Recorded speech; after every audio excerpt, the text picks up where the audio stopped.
कुठलीही गोष्ट नव्यानं तयार होते ना तेव्हा त्याला पाठिंबा देणं आपलं काम आहे. नंतर ते काय निघतात, 24 कॅरेट निघतात की ते बेंटेक्स निघतात की ते चांदीचं निघतात की लोखंडाचं निघतात, ते लोक ते त्याच्याशी आपल्याला काही एक देणं घेणं नाही. ते तेव्हाची वेळ ठरवेल. आता अरविंद केजरीवालांवरती विश्वास ठेवलाच ना देशातल्या लोकांनी, अण्णावर विश्वास ठेवलाच ना देशातल्या लोकांनी.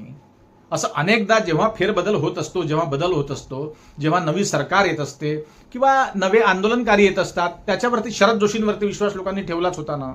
सगळ्या विश्वास ठेवावाच लागतो. बघा, नवीन कुठलाही व्यक्ती आला की विश्वास ठेवावाच लागतो. मोदींवर आपण विश्वास ठेवलाच ना, ठेवावाच लागतो.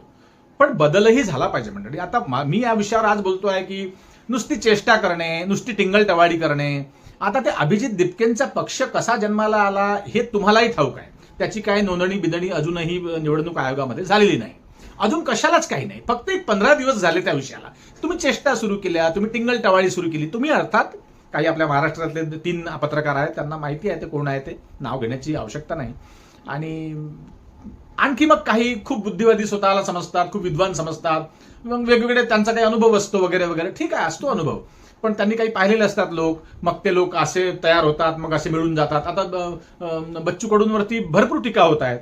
त्यांच्याच प्रहार पक्षातल्या कुठल्या संभाजीनगरच्या किंवा त्या साईडच्या लोकांनी त्यांचा विरोध केला, ते शिवसेनेत गेले तर असं होत असतं. पण मला काय म्हणायचं आहे बघा, शेतकऱ्यांच्या बाजूने बोलणारा कोणीही असो, त्याचं नाव काही असो, त्याचं नाव कोणता इराणी असो, तो खान असो की कुठल्याही जाती धर्माचा असो, शेतकऱ्यांकडून बोलतो ना, दॅट सॉल्व, विषय संपला.